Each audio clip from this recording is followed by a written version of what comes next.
আসসালামু আলাইকুম। প্রিয় দর্শক, উপদেষ্টা পরিষদের একজন সম্মানিত সদস্যকে অনেকেই উজিরে খামোখা হিসেবে সম্বোধন করেন।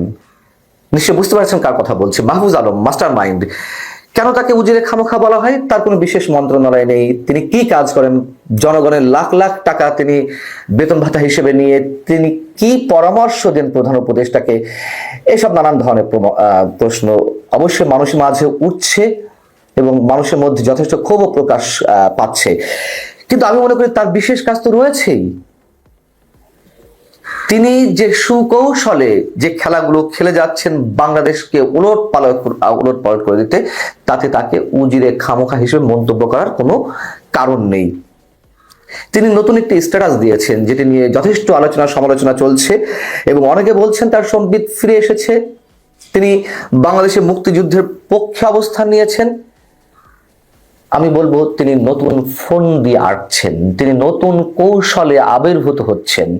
তিনি প্রধান উপদেষ্টাকে যা বলেন ডক্টর মোহাম্মদ ইউনূস তাই শোনেন।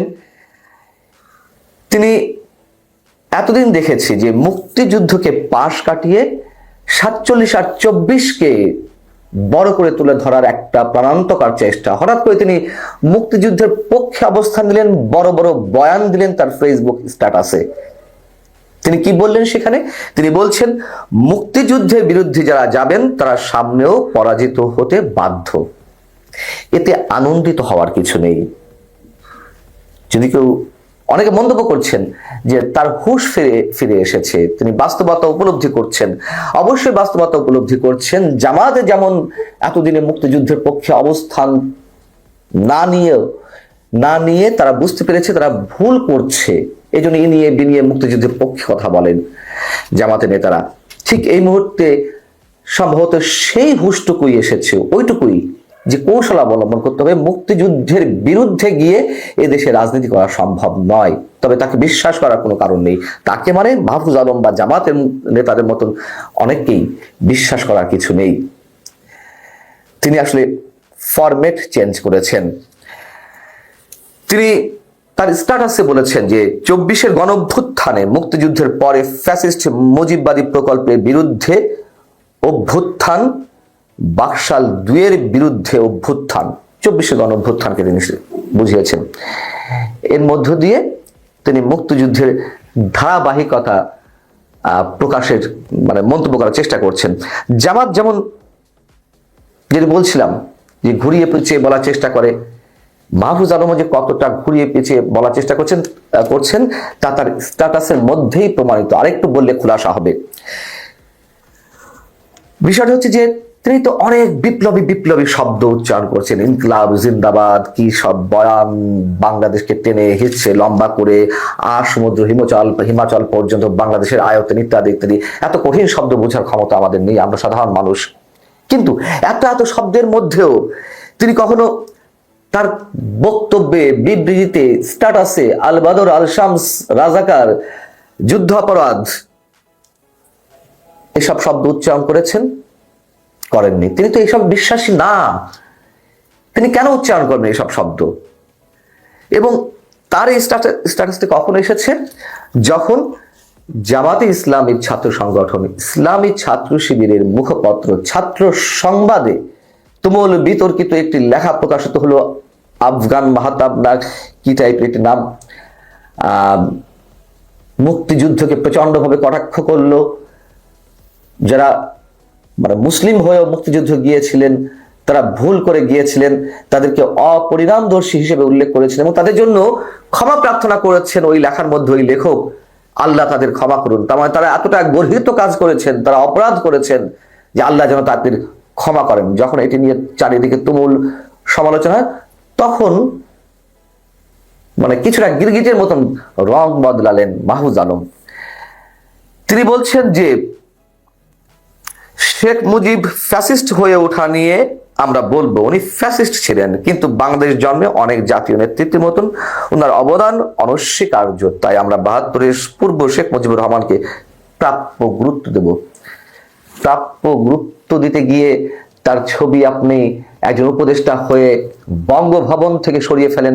বঙ্গভবনের একটা সুতার উপরেও, একটা ধুলার উপরেও হাত দেওয়ার ক্ষমতা আপনাকে কে দিয়েছে? কোন যৌক্তিকতার জায়গা থেকে, কোন নৈতিকতার জায়গা থেকে বঙ্গভবনের একটি সম্পদকে আপনি সরিয়ে ফেলেন?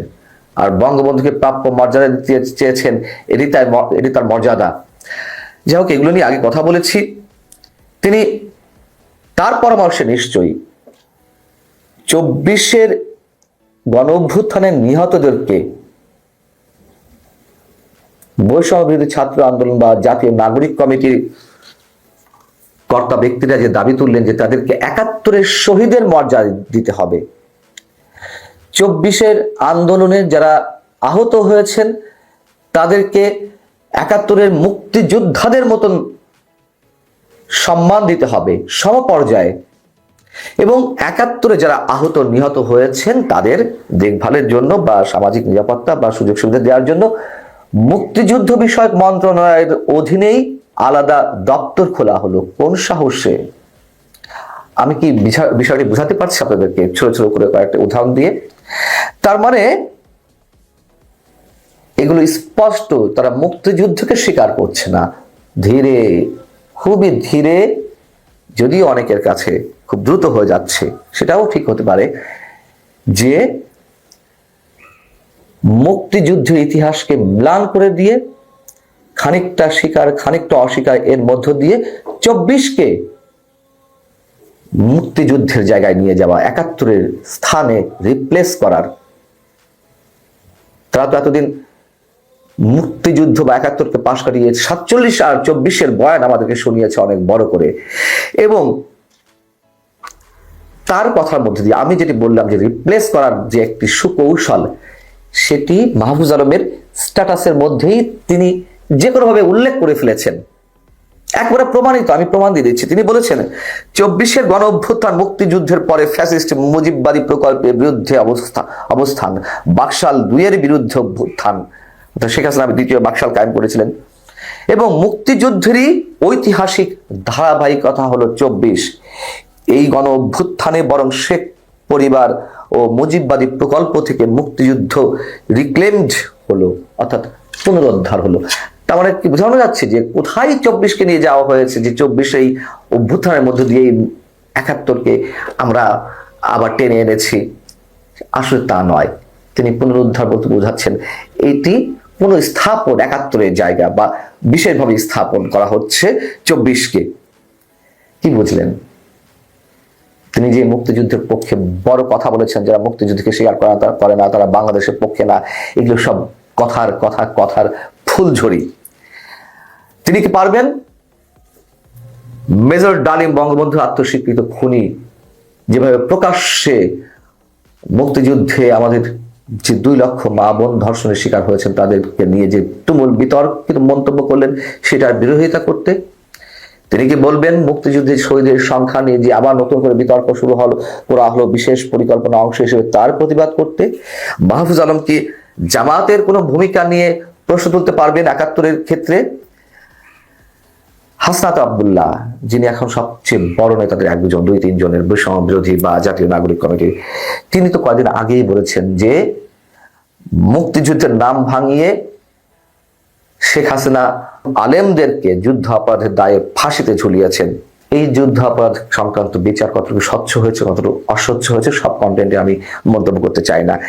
কিন্তু আমি বাদ দিলাম, তর্কের খাতিরে ধরে নিলাম যে শেখ হাসিনা মুক্তিযুদ্ধকে নিয়ে ব্যবসা করতে গিয়ে আলেমদেরকে ফাঁসিতে ঝুলিয়েছেন যুদ্ধ অপরাধের দায়ে অভিযুক্ত করে। কিন্তু যুদ্ধ অপরাধ তো 71-এ হয়েছিল, মানবতা বিরোধী অপরাধ তো 71-এ হয়েছিল। হাসনাত আব্দুল্লাহ কিংবা মাহফুজ আলমরা কি সেটি সোচ্চারে সমস্যারে দাবি তুলতে পারবেন, আওয়াজ তুলতে পারবেন যে 71-এর যুদ্ধ অপরাধীদের বিচার করা হোক? পারবেন? নিশ্চয়ই না। অতএব মাহফুজ আলমের এই সুকৌশল ফন্দি আমরা খুব ভালোই বুঝতে পারছি। রং বদলেছেন, কৌশল বদলেছেন, ফরম্যাট